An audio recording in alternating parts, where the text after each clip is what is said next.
बिस्मिल्लाहिर्रहमानिर्रहीम। अस्सलाम वालेकुम नाज़रीन, आप देख रहे हैं हमारे यूट्यूब चैनल एस्ट्रोलॉजर मौसम ख़ान और मैं हूं मौसम ख़ान। बहुत दिनों से लोग मुझे इस बात पर रिक्वेस्ट कर रहे थे कि ईरान और इसराइल की जो जंग है इस पर आप कोई वीडियो बनाएं। तो मैं इस पर वीडियो बेसिकली नहीं बनाना चाहता था। उसके रीज़न्स ये है कि ना तो ईरान की ओरिजिनल डेट ऑफ बर्थ किसी के पास है, क्योंकि ये हिस्ट्री है और हिस्ट्री बहुत लंबी है, तो ईरान की डेट ऑफ बर्थ किसी के पास ओरिजिनल जेन्युइन नहीं है। और कहा जाता है कि जो नया नौरोज़ होता है, जिसे नया साल कहते हैं, नई रोशनी कहते हैं, उसे अपने साल का आगाज़ करते हैं। इसी तरह इसराइल जो है उसकी भी अपनी कोई जेन्युइन डेट ऑफ बर्थ नहीं है। इसीलिए आपने देखा होगा ये जो जितने भी एस्ट्रोलॉजर्स आजकल वीडियोस बना रहे हैं इसराइल व ईरान पर, इनमें से किसी ने भी कभी कोई उनका हॉरोस्कोप नहीं दिखाया कि जिसको इन्होंने पढ़ा और पढ़कर ये कहा कि ये जंग लगेगी। ये सब अंदाज़े लगा रहे हैं, झूठ बोल रहे हैं और अंदाज़ों की गेम खेल रहे हैं। कभी कुछ सुनी खबर उसकी कोई और ख़बर चला दी, और देखा कोई और ख़बर चला दी। बेसिकली ये जो वार है ये मंडेन एस्ट्रोलॉजी का क्वेश्चन है। मंडेन एस्ट्रोलॉजी में वार होती किस तरह है? इनमें से ये जो सारे एस्ट्रोलॉजर हैं, इनमें से कभी किसी ने आपको क्या ये बताया कि वार पढ़ने के लिए प्लानिटरी कंडीशन क्या होनी चाहिए? इन्हें नहीं पता। वार पढ़ने के लिए राहु का इन पाइसिस होना ज़रूरी है। पाइसिस आखिरी साइन है महापुरुष कुंडली का, और इसलिए war is total destruction is red by Rahu in Pisces with weak Jupiter. पहली बात।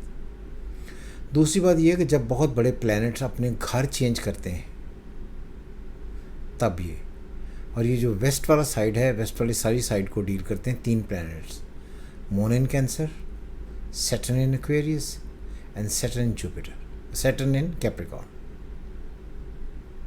तो इस वक्त जो प्लैनेटरी कंडीशन है वो बड़ी अजीबोगरीब है। अगर आप देखें तो इस वक्त राहु इन पाइसिस है, जो जुपिटर है वो कैंसर में आने वाला है एक्सॉल्टेड पोजीशन पर, और कुछ टाइम के लिए सैटर्न इन एरीज आएगा। तो ये वो असल टाइम बनता है जहाँ पर ये जाकर प्रॉब्लम्स आएंगी। तो इसलिए मैंने नहीं बनाई थी। मैंने कहा अब इनको पता पुता है नहीं, लोगों को नई खबरें सुनकर नई आगे कमेंट देने शुरू कर देते हैं। तो सो आज मैंने एक और तरीका ढूंढा है कि हम क्यों ना नेतन्याहू जो हैं, बेंजामिन नेतन्याहू, उनका हॉरोस्कोप पढ़ें, उनसे देखते हैं कि उनकी ज़िंदगी में ये जो साल अब गुजरा है, ये जो टाइम अब आएगा, ये कैसा है। देखिए उनका चार्ट, प्लानिटरी कंडीशन, इसमें से हम पढ़ेंगे कि उनकी आने वाले हालात क्या होंगे और स्टेटस क्या रहेगा। उनकी डेट ऑफ बर्थ है 21 अक्टूबर 1949, और ये पैदा हुए हैं टेल अवीव में, इसराइल का एक शहर।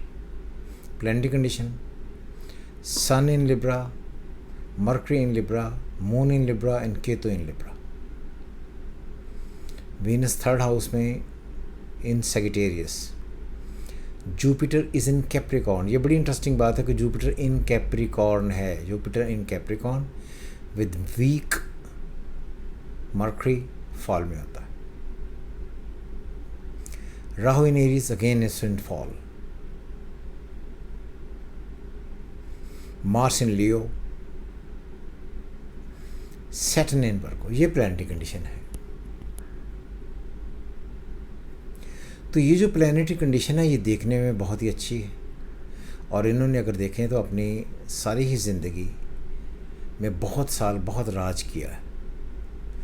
जब भी कहा जाता है कि लिब्रा में 4 मेजर प्लैनेट्स इकट्ठे हो जाएंगे इंक्लूडिंग स्ट्रॉन्ग वीनस, तो ये सारे एक्सॉल्टेड कंसिडर होते हैं।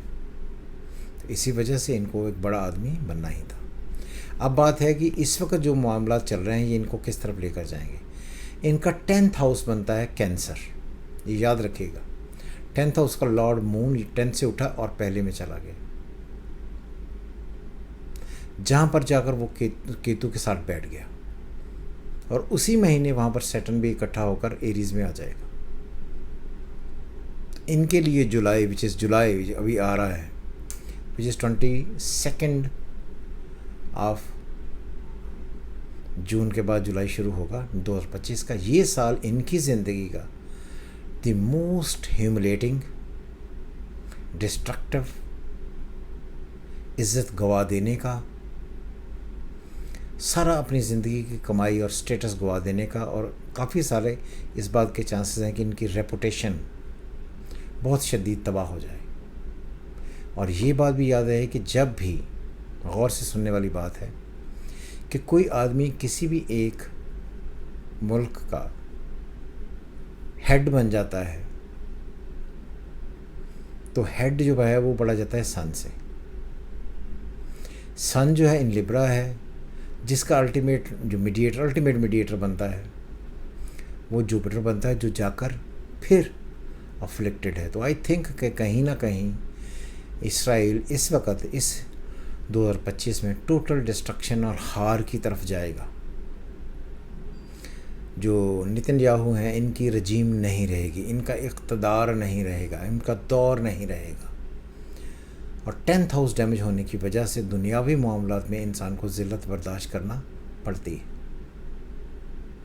जैसे मैंने कहा था कि मोदी के लिए जून कैसा होगा,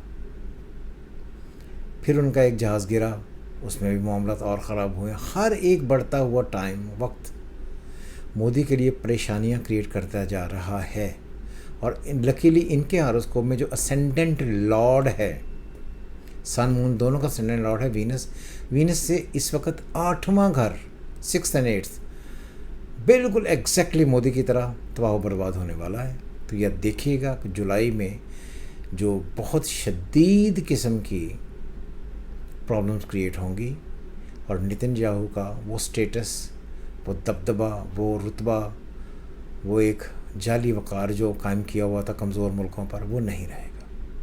सो इससे कहा जा सकता है कि Iran is going to play the very big role in coming month, and I think probably the Israel will feel the defeat and bite the dust.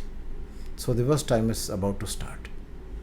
तो ये देखिएगा आप जुलाई अभी स्टार्ट होने वाला है, देखिएगा जुलाई में रही सही कसर ख़त्म हो जाएगी। और जब भी असेंडेंट के साथ बहुत सारे और प्लैनेट आकर जुड़े हैं तो बहुत सारी दुनिया के लोग आपको आकर सपोर्ट करने की कोशिशें करते हैं। अगर आप ये देखिएगा एक नई वेव उठेगी कि लोग इसराइल के लिए आवाज़ें उठाना शुरू करेंगे, लेकिन ये उठाई हुई आवाज़ें किसी काम नहीं आएंगी और तबाही की तरफ लेकर जाएंगी नेतन्याहू के मुल्क को। सो खुश रहें, देखते रहें एस्ट्रोलॉजी। मैंने इसलिए नहीं बनाया था पहले ये कि इसमें दोनों कंट्रीज़ की कोई भी जेन्युइन डेट ऑफ बर्थ नहीं है, इसलिए कोई हॉरोस्कोप बनता ही नहीं है उनका। तो इस वजह से जब मंडेन एस्ट्रोलॉजी पढ़ते हैं तो उससे मैंने आपको 3 तरीके बताए, उससे हम ये पढ़ते हैं। खुश रहें, देखते रहें हमारा चैनल एस्ट्रोलॉजर मौसम खान। खुदा हाफिज़, पाकिस्तान जिंदाबाद।